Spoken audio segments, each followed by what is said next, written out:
Bismillahirrahmanirrahim. Bismillahirrahmanirrahim. Assalamualaikum warahmatullahi wabarakatuh.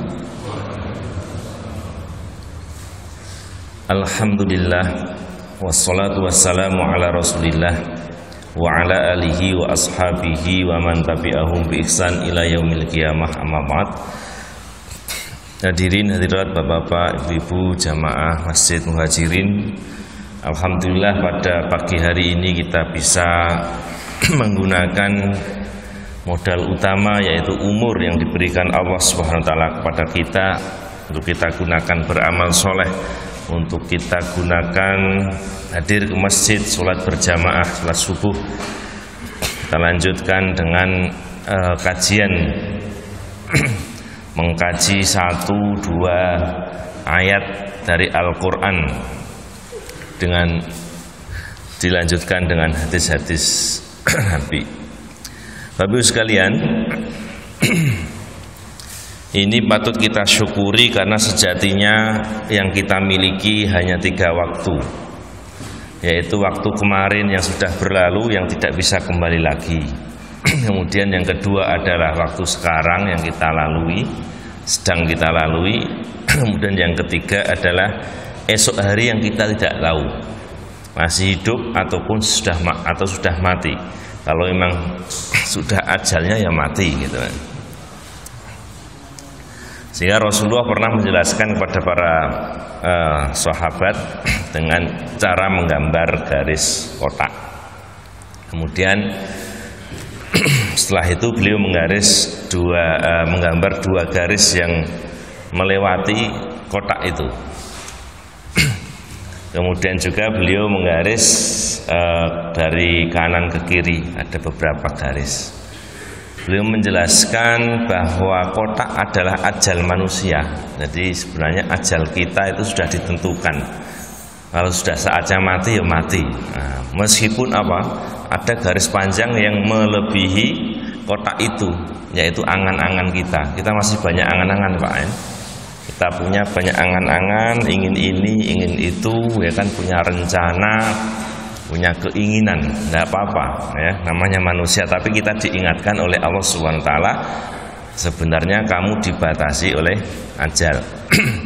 Dan garis yang dari kanan ke kiri adalah rintangan-rintangan yang akan dihadapi ketika kita ingin mencapai yang kita inginkan, mencapai apa yang kita rencanakan. Itu pasti akan ada rintangan, ya.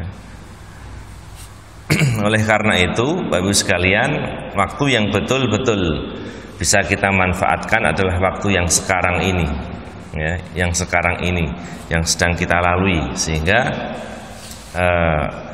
harus kita gunakan sebaik-baiknya.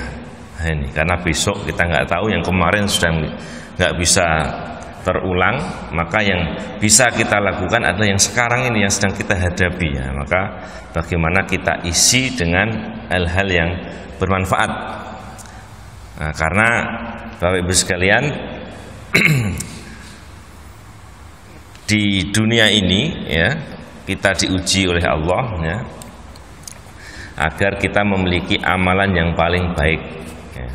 Ahsanu amala, nah, sebenarnya ahsanu amala yang pertama adalah yang ikhlas, kemudian yang kedua adalah yang sesuai dengan tuntunan dari Rasulullah. Nah, sehingga itulah yang menjadi permainan di dunia ini, ya. Tidak banyak-banyakan amal juga tidak sebenarnya, kan? Tapi bagus-bagusan amal, ya. Bukan rajin-rajinan, bukan, ya, tapi bagus-bagusan. Nah, bagus-bagusan itu, ya, dinilai dari 2 hal. Yang pertama yaitu yang paling ikhlas. Siapapun yang paling ikhlas dalam beramal berarti pahalanya yang paling besar, amalnya yang paling baik. Kemudian yang kedua yang paling mengikuti dari sunnah Rasulullah, sesuai tuntunan dari Rasulullah Shallallahu Alaihi Wasallam. Nah, itu yang paling baik. Nah, pada kesempatan kali ini Bapak sekalian kita lanjutkan. Ini dalam rangka juga mengikuti tuntunan dari Rasulullah, ya. al-kabirah ya, al-ishrun, al-kabiratul ishruna ya, dosa besar yang ke-20. Sebelumnya kita sudah sampaikan tentang dosa besar ke-19 yaitu tentang menggelapkan harta ghanimah, harta zakat maupun baitul mal. Nah, sekarang masih ada kaitan dengan harta, yaitu ad-dulmu, kezaliman, bi ahdi amwalin nasi ya, dengan mengambil harta manusia bil batili, secara batil. Nah, jadi dosa besar yang ke-20 ini Bapak Ibu sekalian adalah mengambil harta orang lain secara batil. Nah, ini dosa besar. Jadi harta orang lain ya kita ambil secara batil. Batil itu enggak benar caranya ya. Qala Allah Ta'ala, di sini disebutkan dalil-dalilnya dari Al-Qur'an. Wala ta'kulu amwalakum bil batili wa tutlu biha ilal hukami. Dan janganlah kalian makan harta kalian secara batil dan membawanya kepada hakim. Artinya biar dia menang. Kan banyak kasus seperti itu Bapak sekalian ya. Wa qala ta'ala, Allah juga berfirman, innamas sabilu 'alal ladzina yatlimun nasa wa yabghuna fil ardi bighairil haqqi ulaika lahum adzabun alim. Sesungguhnya dosa itu hanyalah atas orang-orang yang berbuat zalim kepada manusia, wa yabghuna fil ardi, dan melampaui batas di muka bumi, bighairil haq ya, tanpa hak. Merekalah orang-orang yang akan mendapatkan siksa yang pedih, adzabun alimun. Wa qala ta'ala, Allah juga berfirman, wadzalimuna ma lahum min wali wala nasir. Orang-orang zalim, maka bagi mereka tidak memiliki seorang pun pelindung dan seorang pun penolong. Nah, jadi dari hadis-hadis ini Bapak Ibu sekalian kita bisa paham ya, bahwa sebenarnya orang zalim itu kelihatannya paling kuat, tetapi sejatinya paling lemah. Nah, gitu ya. Wadzalimuna ma lahum min waliyyin wala nasir ya. Tidak punya seorang penolong pun ya, tidak punya seorang pelindung pun, meskipun seakan-akan ya ketika di dunia dia memiliki kekuasaan ya, memiliki kekuatan dan sebagainya, tapi sejatinya mereka adalah orang yang paling lemah. Kemudian waqala sallallahu alaihi wasallam. Nah, ini setelah Imam Ad-Dhahabi menuliskan dalil-dalilnya, beliau menuliskan dalil dari hadis Abdulmu dulumatun yaumal qiyamah. Kezaliman adalah kegelapan-kegelapan pada hari kiamat. Nah, kalau para ulama menjelaskan Bapak Ibu sekalian, ketika seseorang itu berbuat zalim, maka cahayanya akan semakin pudar. Ya, cahayanya ya di akhirat, di hari kiamat kelak akan semakin pudar. Karena apa? Karena kelak di hari kiamat ya tidak ada matahari, tidak ada bulan, sehingga manusia ini membutuhkan cahaya. Nah, ketika seseorang banyak berbuat zalim, nah berarti semakin gelap. Kemudian juga dijelaskan man dzalama shibran minal ardi tuwiqahu ila sab'i ardina yaumal qiyamah ya. Siapa yang mengambil secara dolim atau merampas, bahasa gampangnya, shibron, sejengkal, minal ardi, dari tanah, tuwiqahu ila sab'i ardina yaumal qiyamah, dia akan dikalungi pada hari kiamat dengan 7 lapis bumi. Kemudian innallaha la yatlimu mithqala dzarratin, sesungguhnya Allah tidak menzalimi meskipun sebesar dzarrah. Jadi Bapak Ibu sekalian, setan dalam menggoda manusia ya, dia menggunakan 3 hal yang sering kita sebut dengan 3 ta: harta, tahta wanita. Nah ini sebenarnya ada dasarnya, ya, ada dasarnya dalam sebuah asar bahwa setan, iblis itu menggunakan 3 senjata ini. Yang pertama, dia akan menggoda manusia itu melalui senjata wanita. Bagaimana seorang laki-laki, ya, dia menuruti hawa nafsunya, yaitu apa? Berhubungan dengan wanita atau menjalin hubungan dengan wanita tanpa cara yang benar, ya kan? Dengan cara yang tidak benar. Ketika seseorang itu berhasil digoda lewat situ, ya, maka dia sudah nggak usah dilanjutkan kepada yang lain, sudah biarin dia sibuk dengan dosa, ya, bersama wanita, ya, ganti-ganti wanita atau menggoda wanita. Intinya kalau yang dosa besar yang menjadi tujuannya yaitu zina, itu dosa besar. Adapun muqaddimahnya, wasilah atau cara-cara yang menuju perbuatan zina, nah, itu termasuk masuknya di dalam dosa kecil, ya kan? Wala taqrabuz zina, tetapi tetap dilarang. Ya, kita dilarang mendekati perbuatan zina, ya, dekati saja dilarang, apalagi melakukan. Nah, oleh karena itu, kalau orang itu sudah nggak berhasil diuji dengan wanita yang tidak halal, istilahnya, bukan istrinya, ya kan, belum menikah, berarti ya dia bebas, istilahnya, menjalin hubungan dengan lawan jenis. Yang sudah menikah juga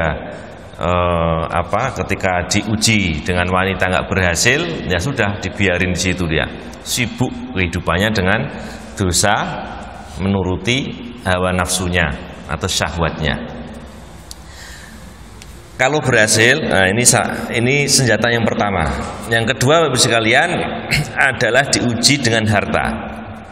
Ya, ketika yang pertama tadi nggak berhasil, ya, maka setan menguji itu dengan harta. Oh, orang itu nggak berhasil nih dengan wanita, diuji dengan harta, nah, disibukkan dengan harta dan sebagainya. Kalau juga nggak berhasil, maka diuji dengan jabatan. Jadi istilahnya 3 hal itu, Bapak Ibu sekalian, adalah senjata setan yang digunakan untuk menjerumuskan manusia ke dalam dosa besar, ya, atau terhadap perbuatan dosa. Oleh karena itu kita harus tahu, kan, kalau musuhnya pakai senjata itu, kita tahu, itu jebakan, kan? Itu jebakan, sehingga kita harus hindari, ya, nggak benar, ya, kita pakai cara yang benar, gitu ya. Kemudian disebutkan, Bapak Ibu sekalian, innallaha la yatimu mithqala dzarratin wa fil hadisi wa diwanun la yatrukullahu minhu syai'an wa huwa dzulmul ibad, ya. Dalam hadis disebutkan, di dalam catatan Allah tidak akan meninggalkan sesuatu pun yang berkaitan dengan berbuat zalim terhadap sesama hamba. Wa qala sallallahu alaihi wasallam mutlul ghaniyyi dzulmun, ya, penundaan pembayaran dari orang yang kaya itu adalah kezaliman. Kemudian juga disebutkan hadis-hadis sampai beberapa hadis sampai terakhir, Ibu sekalian, beliau menyampaikan hadis-hadis yang berkaitan dengan bab ini. Kemudian terakhir dijelaskan wa yadkhulu fi hadzal bab al-makkas, ya, wa qati'ut thariq was-sariqu wal battalu wal kha'in, ya, dan seterusnya. Nah, selesai. Nah, ini kitabnya sudah selesai, Bapak Ibu sekalian. Ini saatnya kita jelaskan satu persatu, ya. Yang penting kita sudah tahu dalilnya dulu, Bapak Ibu sekalian, ya.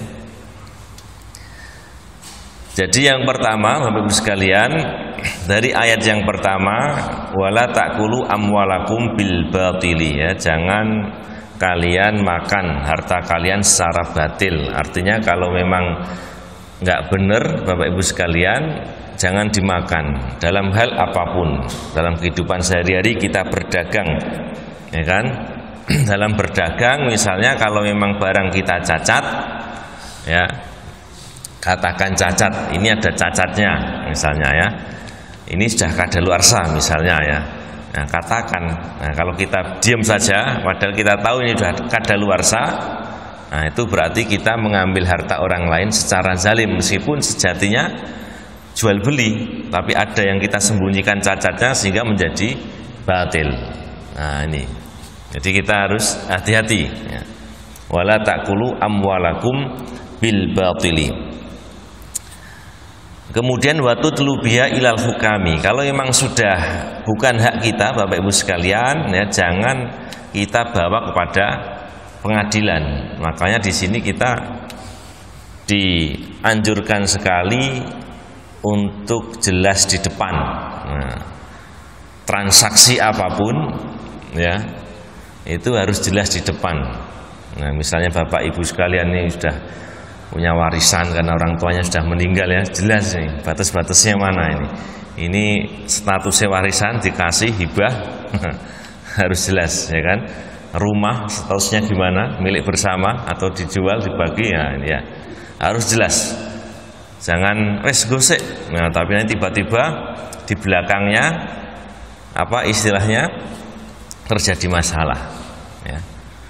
Dalam semuanya Bapak Ibu sekalian ya harus jelas di depan. Misalnya beli sesuatu, ini ada garansinya enggak?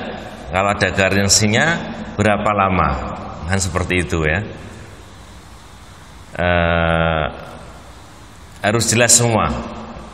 Misalnya jangan beli apapun harus jelas syarat dan ketentuannya bagaimana, gitu ya. Syarat dan ketentuannya bagaimana harus jelas.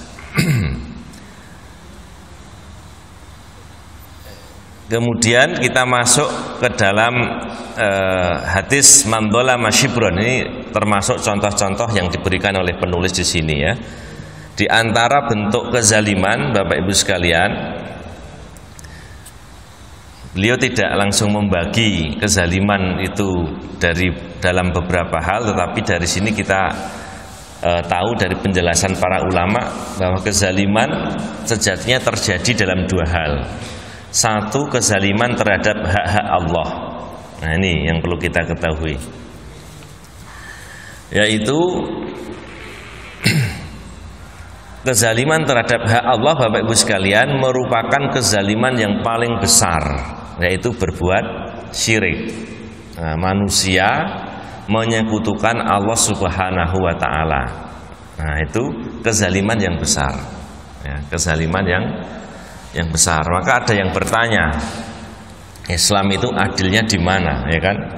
Ke orang kafir dimasukkan neraka, orang Islam ya dimasukkan surga. Kok bisa? Padahal orang kafir ada yang baik loh. Gitu ya. Ada yang seneng ngasih dan seneng berbagi, ya kan? Bahasanya ya halus, nggih mboten misalnya ya. Nah, jawabannya Bapak Ibu sekalian adalah seperti kita sekolah, ya kan? Bisa enggak ya? Orang enggak ikut sekolah dia dapat ijazah. Ya. Jadi dia cuma ikut ke sekolahan, kemudian dengerin guru ngajar, tapi enggak pernah daftar. Enggak pernah mendaftar kalau dia mau masuk sekolah situ. Nah, bisa enggak dia dapat ijazah SD, SMP, SMA, S1, S2, S3? Enggak bisa, meskipun dia pinter, meskipun dia dengan mendengarkan guru yang ngajar itu dia sudah paham, pinter ya. Nah, enggak bisa. Nah, itulah Bapak Ibu sekalian. Jadi dalam Islam ya persaksiannya atau pendaftarannya itu harus masuk dulu ya. Masuk Islam atau enggak. Kalau dia daftar dengan syahadat masuk Islam, nah berarti apa? Berhak mendapatkan tadi ijazah, berhak masuk surga. Kalau dia suruh daftar aja nggak mau, ya udah jangan berharap kan gitu. Kadang-kadang kan kita mikirnya ribet ya. Kasihan ya orang kafir. Ya. Baik misalnya yang menemukan lampu, ini kan manfaatnya luar biasa dari dulu sampai sekarang. mosok kok masuk neraka, nggak mungkin. Nah, gitu ya. Nah, kadang kita kan ketika logikanya nggak benar, ya seperti itu. Tapi kalau logikanya benar, nah kita akan paham. Ya, dia suruh daftar nggak mau, ya salahnya sendiri gitu. Nah, itu habis sekalian ya. Nah, itu yang pertama. Yang kedua adalah kezaliman terkait dengan hak manusia. Nah, ini yang kita pelajari. Kezaliman yang terkait dengan hak-hak manusia. Nah, kezaliman terhadap manusia, hak manusia ini terjadi dalam 3 hal. Yang pertama dalam hartanya, ya kan? Yang kedua dalam kehormatannya, yang ketiga dalam darahnya. Nah, jadi yang tidak boleh dizalimi itu ada 3 hal ini ya. Hartanya nggak boleh kita zalimi, kehormatannya kita tuduh, kita fitnah itu nggak boleh ya. Itu juga tidak boleh dizalimi. Darahnya itu juga tidak boleh kita zalimi. Darahnya ya dipukul, ya kan, ditempeleng, ya kan, dibunuh, disakiti dan sebagainya, itu tidak boleh. Nah, itu termasuk kezaliman. Ya. Nah, di dalam hadis ini Bapak Ibu sekalian dijelaskan contoh-contohnya, tapi tidak diklasifikasi. Ya. Yang pertama dicontohkan man dzalama shibran minal ardi tuwiqahu ila sab'i ardina yaumal qiyamah ya. Siapa yang mengambil ya tanah meskipun hanya sejengkal, nyerobot, merampas, maka tanah yang diserobot itu ya akan dikalungkan ke dia.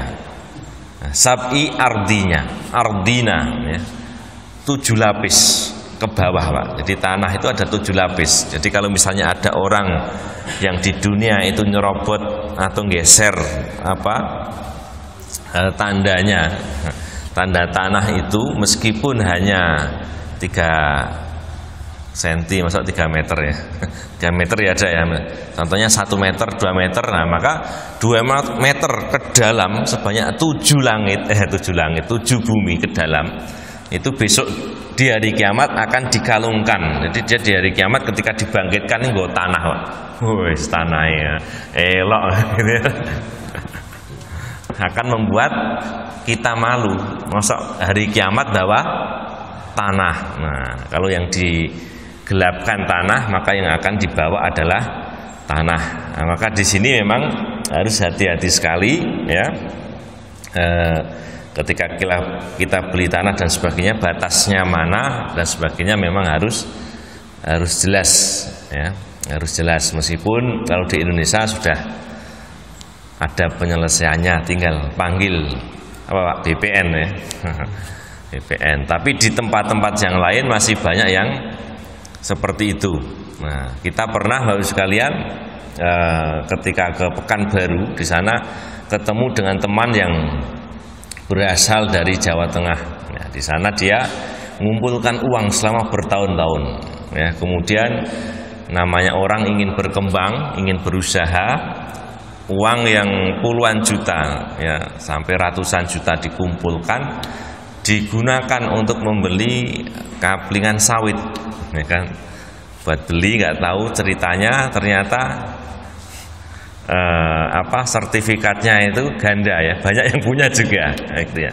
Akhirnya ya hilang Pak ya, uang yang ditabung beberapa tahun ya hilang ya. Itu nggak tahu yang salah siapa ya, yang salah yang beli ya, karena dia nggak cari tahu, percaya saja, atau yang ngapusi. Nah, tentunya yang ngapusi, karena yang ngapusi kan pasti tahu duluan ya kan, daripada yang beli. Nah, dan itu banyak ya kan, kasus-kasus seperti itu di luar Jawa, nah, di luar Jawa atau di daerah-daerah yang memang administrasinya kurang, masih banyak seperti itu. Dan juga kita temukan Bapak Ibu sekalian,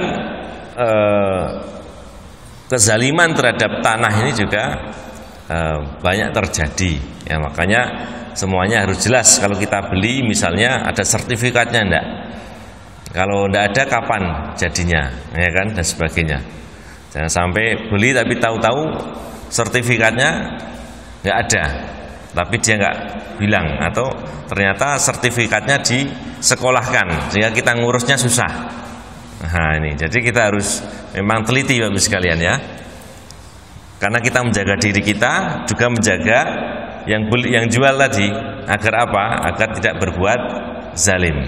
Nah ini, man dzalama shibran minal ardi tubiqahu ila sab'i ardina yaumal qiyamah. Nah, dari hadis ini Bapak Ibu sekalian, para ulama menjelaskan bahwa kalau kita punya tanah misalnya 100 meter persegi, nah itu ke bawah 7 langit, 7 bumi, ke atas 7 langit itu hak kita.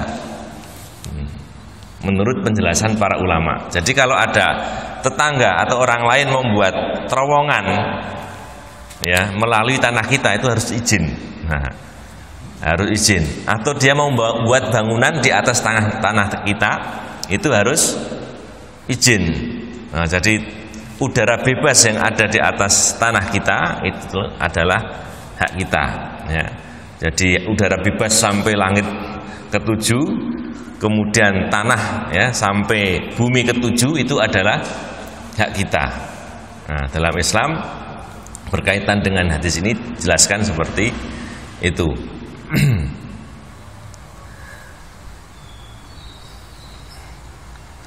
Kemudian mutlul ghani dulmun. Nah, kita jelaskan cerita, bukan contoh-contoh yang diberikan dalam hadis ini. Penundaan dari orang yang kaya itu adalah kezaliman. Jadi misalnya kita Pak transaksi dengan PT atau perusahaan yang lebih besar. Nah, perusahaan itu pakai sistem misalnya kredit. Ya, barang kita kasihkan tapi nggak dibayar cash. Ya. Perusahaan kan kaya Pak ya, namanya perusahaan pasti kaya. Artinya dia punyalah aset-asetnya. Nah, misalnya kreditnya 2 bulan, 1 bulan atau 1 pekan, 2 pekan.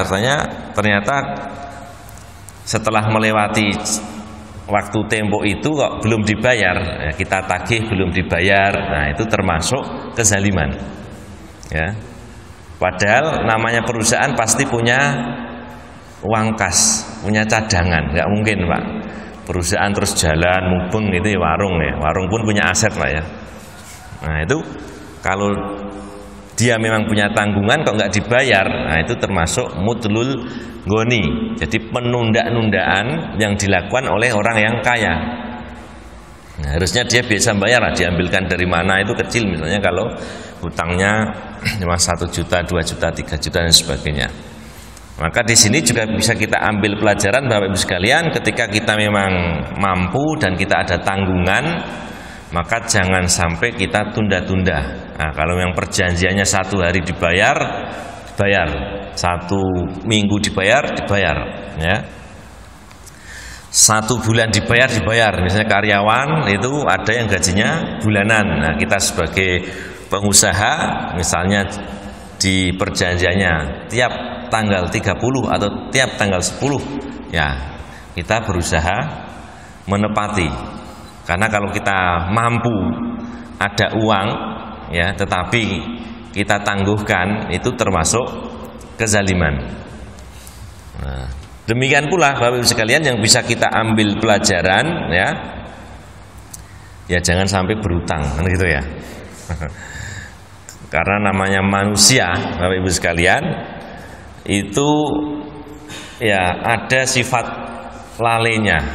Nah, maka salah satu yang saya pernah ketemu dengan ownernya Toha Putra, ya, pemilik percetakan Al-Quran dan penerbit Al-Quran Toha Putra, itu ketika ada penulis yang nulis di situ, itu beliau selalu karena hati-hatinya pakai model beli putus, nggak mau royalti. Nah, jadi kalau beli putus Bapak Ibu sekalian, dah saya nulis nih berapa, misalnya 10 juta, ya udah dibayar di depan sekali. Mau dicetak berapa kali terserah. Ya. Makanya di Toha Putra semua buku yang di situ sudah dibayar secara putus sekali saja. Kalau royalti Nah, itu kita nulis Bapak Ibu sekalian. Nah, nanti yang laku berapa kita dapat persenan, misalnya 10%. Tiap laku 10%. Nah, itu mengharuskan perusahaannya itu buat laporan terus tiap periode, misalnya 6 bulan ataupun 3 bulan. Nah, itu sangat mudah terjadi kezaliman. Misalnya dia lali, lupa, atau ada data yang tidak terinput, ya, atau ada buku yang digelapkan, misalnya ya, digelapkan. Itu kan juga apa istilahnya bisa menimbulkan kezaliman. Maka sikap hati-hatinya seperti itu. Semua tak bayar di depan, tidak mau royalti katanya, ya. Tapi tetap lebih mahal kalau caranya seperti itu, ya, dibayar di depan. Kemudian Bapak Ibu sekalian, manik tato'a haqqa mri'in muslimin biyaminihi faqad aujaballahu lahunar. Nah, dijelaskan juga contohnya Bapak Ibu sekalian, siapa yang ngambil hak seorang muslim dengan sumpahnya, maka faqad aujaballahu lahunar, ya, maka dia wajib, ya, masuk neraka. Nah, jadi kalau ada orang, ya, ingin mendapat haknya dengan bersumpah, ini milik saya, sumpah, atau ada orang lain, sumpah dia benar, sumpah itu miliknya dia, misalnya, ya, disumpah di pengadilan, misalnya disumpah dengan Al-Quran, nah, tapi sumpahnya nggak benar, maka apa? Nah, maka nanti di akhirat Bapak Ibu sekalian, aujaballahu lahunar, ya, dia akan dimasukkan neraka, wa khurima 'alil jannah, ya, dia akan diharamkan masuk surga. Qila ya Rasulullah, ditanyakan kepada Rasulullah, wa in kana syai'an yasiran, meskipun sesuatu yang kecil wahai Rasulullah. Qala wa in kana qadiban min araqin, ya, Rasulullah menjawab, iya, meskipun apa istilahnya, ranting dari pohon arok. Arok itu yang kita gunakan siwak. Nah, pohon siwak itu kecil, nah, meskipun barangnya segitu. Nah, makanya di sini kita hati-hati Bapak Ibu sekalian, jangan membela siapapun kalau kita nggak tahu. Satu, yang kedua, jangan bersumpah apapun untuk membela atau mengambil harta yang memang tidak hak. Nah, jangan gampang sumpah. Jadi sangat hati-hati sekali. Kalau bukan milik kita, kita katakan bukan milik kita. Kalau kita nggak tahu, katakan tidak tahu. Nah, ini. Kemudian juga dalam hadis berikutnya dicontohkan juga, manis ta'amalnahu ala amalin fakatamana mahiton fama fauqahu kanang gululan layak tibihi yaumal qiyamah. Siapa yang kami pekerjakan atas sebuah pekerjaan, kemudian dia menyembunyikan dari kami mahiton, meskipun hanya satu jarum. Nah, kecil banget Pak, lebih kecil dari pohon arak, tapi pohon apa, siwak tadi, ya. Fama fauqahu, atau lebih kecil darinya, karena gululan, ya, itu termasuk pengkhianatan. Ya'ti bihi yaumal qiyamah. Nah, besok di hari kiamat akan dia bawa, meskipun jarum. Nah, ini Bapak Ibu sekalian, makanya hati-hati nih Pak, ya. Kita namanya orang pernah bekerja dengan orang lain, pernah berhubungan dengan orang lain, perlu kita ingat-ingat, ya kan. Dulu waktu sekolah pernah jajan, ya kan, 2 bilang 1, ya. Bakwan kalih teh, nah, dikiranya bakwan dan teh, padahal bakwan teh kalih bakwan, bakwannya 2 misalnya. Nah, itu sangat hati-hati. Karena apa? Karena itu termasuk pengkhianatan, ya, penggelapan yang akan kita bawa pada hari kiamat. Wah, kok susah ngoten tak? Oh iya, dengan hak manusia kita harus hati-hati. Makanya ini perlu kita tanamkan dalam diri kita, anak-anak kita, jangan sampai ngambil yang bukan haknya, meskipun sekecil apapun, ya, yang bukan haknya. Kalau sudah terjadi, nah ini yang repot Bapak sekalian, ya. Kalau dulu kita pernah jajan nggak bayar, atau beli 2 tapi ngambil 1, tobatnya selain istighfar kepada Allah, ya harus diselesaikan urusan dengan sesama manusia. Apa? Datangi kalau masih hidup, kan gitu ya. Dulu yang jualan gorengan masih enggak ya? Nah, kita datangi sekolah kita yang dulu. Kalau masih, Pak maaf Pak ya, dulu saya itu belum paham Pak kalau ngambil itu, atau saya masih muda masih beler Pak ya. Dulu saya pernah ngambil ini Pak, ini saya ganti Pak. Nah itu harus gitu, iya. Istighfar ya. Kenapa nggak cukup istighfar kepada Allah Ta'ala? Oh nggak bisa. Kalau istighfar itu dosa kita kepada Allah. Kalau dosa kepada manusia harus minta kehalalannya. Kalau nggak ketemu, nah kalau nggak ketemu ya sudah. Kira-kira kalau dulu kita ngambilnya itu 10.000 ya kita sedekahkan 10.000 itu atas nama si penjual gorengan. Nah itu caranya. Nah, ini tak sedekahke orang ketemu kok tapi dicari dulu Pak ya. Makanya ini berat Pak ya, berat sekali masalah harta. Ya. Kalau hak Allah gampang ya, istighfar astagfirullah wa atubu ilaih. Kalau urusan harta manusia, nah, harus datang, harus ketemu, jelas-jelasan. Dan insya Allah itu mudah kita lakukan kalau Bapak Ibu sekalian kita memiliki niat yang baik. Nah, karena pernah Bapak Ibu sekalian pernah kita ceritakan juga ada orang yang bisnis Pak, dia bisnis mebel kemudian ngambil kayunya kredit. Nah, ngambil kayu dari orang yang jual kayu ya. Ketika sudah jadi barangnya digelapkan orang Pak. Misalnya dibeli oleh buyer dari luar negeri, nggak kebayar. Akhirnya kan bos mebelnya nggak bisa bayar kayu, ya kan? Uangnya dari mana kan gitu? Modalnya habis. Dia masih punya hutang. Ya, namanya usaha ya seperti itu ya. Kadang ditipu gitu. Akhirnya saya diminta tolong bilang ke sana, minta ya, diikhlaskan gitu. Saya yang diminta gitu kan. Nah, ya serah apa-apa, bismillah Pak. Karena mungkin saya di sana dikenal sebagai ustadz gitu kan. Gini Pak, saya utusan si Fulan. Intinya si Fulan ini dulu ngambil kayu dari jenengan, bisnis bangkrut, gak bisa bayar Pak, minta diikhlaskan gitu ya. Ya mikir dulu Pak ya. Mungkin mikirnya aku yang pada utang gitu ya. Terus keluarin semua bukunya. Jadi gitu Mas, ini semua utang masih saya catat gitu. Jadi dia punya buku Pak, isinya catatan utang semua itu, isi A, si B. Wah. Ya terserah, saya cuma wasilah Pak di sini Pak gitu. Karena yang bersangkutan lagi uzur ya kan, sudah tua sakit ya kan. Nah, saya diminta gini. Akhirnya dia mikir-mikir ya kan, diskusi sama istrinya gitu Pak ya. Kita tunggu akhirnya Pak. Ya bismillah, tidak apa-apa Mas, semoga menjadi amal soleh loh gitu Pak. Enak lah Pak, puluhan juta ikhlas hilang. Jadi sebenarnya namanya manusia itu punya sifat kasihan juga. Yang penting kita berani maju, berani menghadap, berani tanggung jawab. Nah, jadi setelah berpikir lama sana sini, ya, akhirnya tak kasih motivasi Pak.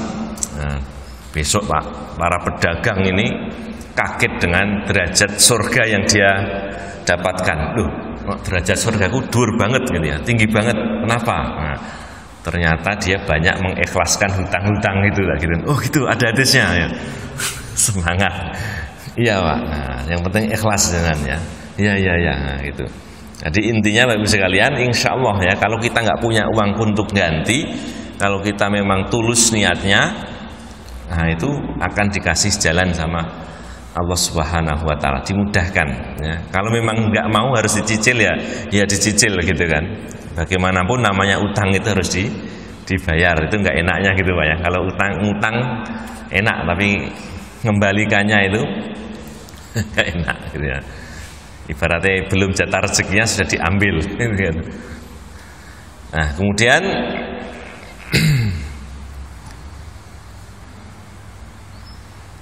Inna syamlatal lati ghallaha latasta'illu alaihi. Ini hadis kemarin yang sudah kita sampaikan tentang budak Rasulullah yang mengambil selimut ghanimah yang belum dibagi. Nah, makanya Rasulullah mengatakan bahwa si fulan tersebut akan dibakar neraka atau masuk neraka. Kemudian para sahabat penasaran, kenapa ini? Kemudian diselidiki, ada yang ngikuti ya. Kemudian di medan perang tiba-tiba dia kena panah, ya kan, mati, ya kan. Kemudian diteliti, akhirnya ditemukan bahwa budak tersebut mengambil selimut ghanimah yang belum dibagi. Nah, karena melihat seperti itu, maka ada sahabat yang lain di sini. Faqama rajulun faja'a bisyirakin kana akhadahu lam tusibhul maqasim. Nah, ada orang yang membalikan tali sandal yang belum dibagi. Maka karena takutnya ya, akhirnya tadi saya ngambil tali sandal. Nah, kembalikan. Faqala, Rasulullah bersabda, syirakun min narin. Nah, ini tali sandal dari neraka atau tali sandal yang bisa memasukkan ke dalam neraka kalau tidak dikembalikan. Nah, ini Bapak Ibu sekalian.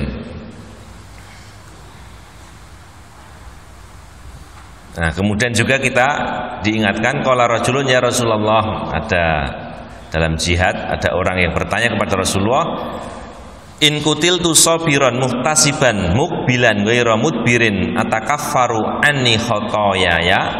Apakah ketika aku berperang dengan sabar mengharapkan pahala kepada Allah, mukbilan maju terus, ghairu mudbirin tidak lari ke belakang, apakah kesalahan-kesalahanku akan dihapus?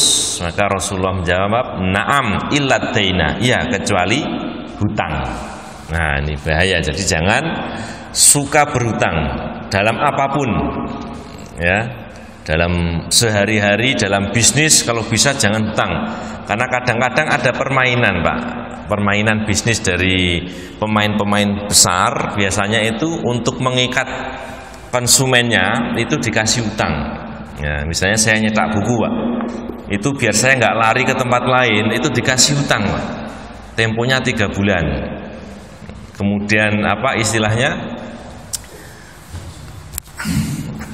Ada batasnya. Ya, misalnya ada, Pak, dengan batasnya 1 miliar di sini. Jadi saya nyetak apapun itu nggak membayar, Pak. Selama 3 bulan. Setelah 3 bulan harus membayar gitu ya. Itu untuk apa? Untuk mengikat konsumen. Dia lebih senang seperti itu karena apa? 2-3 bulan berikutnya dia sudah tahu, nanti ada pemasukan segini. Nah, ini kalau kita nggak paham konsep konsep dalam Islam ya seneng aja kan, wah dimodali, aku dimodali misalnya ya. Padahal sebenarnya ya bahaya juga, gitu kan. Kalau kita mampu wes gak usah hutang-hutangan, tak bayar cash mas, nah gitu ya. Artinya meskipun kita dapat fasilitas seperti itu, nah kita tetap sadar, namanya hutang ya, hutang harus dibayar. Nah, karena orang yang mati syahid pun di sini semua dosanya diampuni kecuali ad-dain, hutang tetap harus dibayar. Nah, yang terakhir Bapak sekalian, di sini dijelaskan yang masuk dalam mengambil harta secara zalim adalah al-makasu. Orang ini diterjemahkan sebagai pungutan liar. Nah, jadi kalau ada orang yang lewat, stop, bayar mas. Itu termasuk mengambil harta secara zalim, pungutan liar. Kalau dalam kajian yang saya pernah dengarkan, ya termasuk parkir, Pak. Itu pungutan liar gitu. Karena apa? Misalnya ada orang markiri jalan sini ya. Jalan ini kan milik umum. Kalian ngambil itu haknya apa? Atas dasar apa kalian ngambil pungutan ke saya? Uang ini milik umum. Uangnya masuk kemana? Masuk ke desa, jenengan bagi ke seluruh penduduk desa, atau jenengan makan. Nah ini. Jadi sampai seperti itu hati-hatinya. Jadi kalau memang bukan hak kita, harus nggak usah anu Pak, nggak usah ada pungutan gitu ya, bebas. Warga jangan sampai ada pungutan, kalaupun ada pungutan harus jelas buat apa dan ada kerelaan, ada kesepakatan ya, jangan sampai menjadi pungutan liar gitu kan. Wa qati'ut thariq ya, ini yang merampok ya, begal ya, qati'ut thariq. Wasarik, mencuri. Wal batol, di sini disebutkan batol itu orang yang nganggur. Orang yang nganggur ya, gampangannya preman ya, nggak mau kerja tapi mau dapat penghasilan gitu ya. Wal batol gitu ya. Wal khain ya, orang yang berkhianat. Wa man ista'ara syai'an fajahadahu, nah, termasuk juga orang yang meminjam sesuatu tapi dia ngingkari, oh saya nggak minjem kok, saya nggak minjem loh, nah, padahal minjem. Nah ini hati-hati Pak ya. Wa man taffafal wazna wal kail, termasuk juga orang yang ngurangi timbangan. Ini ternyata terjadi Pak, kemarin waktu kita jaga malam ada cerita Pak ya. Jadi ada apa, orang yang beli gas ke mana, pom bensin Mafilan itu, setiap beli gas dia bawa timbangan dan ternyata banyak yang kurang, ada yang kurang 1 kilo dan dia mencari yang timbangannya pas, misalnya tulisannya 3,5 ya, ditimbang yang 3,5 Pak. Kalau kita kan nggak mungkin seperti itu kalau kita repot gitu ya, tapi ada orang yang seperti itu nggak apa-apa, sehingga kita tahu ternyata ya gas itu banyak dikurangi ya, tidak sebagaimana tulisannya itu. Bensin juga ada juga yang memang dia tiap beli, mas timbang sik mas misalnya. Wa minal takoto malan falam ya'rifuhu, termasuk juga dalam hal ini adalah orang yang menemukan sesuatu di jalan tapi tidak diumumkan Pak. Namun sesuatu harus diambil. Wa man ba'a syai'an fihi aibun panggotahu, termasuk juga dalam hal ini orang yang menjual sesuatu yang ada aibnya kemudian dia tutup-tutupi ya. Wa mukhbirul mushtari bizaid ya. Baik Bapak Ibu sekalian, ini yang termasuk dalam bab ini. Intinya adalah selama itu bukan hak kita ya, jangan sampai kita ambil ya, kalau bukan hak kita. Untuk materi cukup sekian, selanjutnya kalau ada pertanyaan kami persilahkan.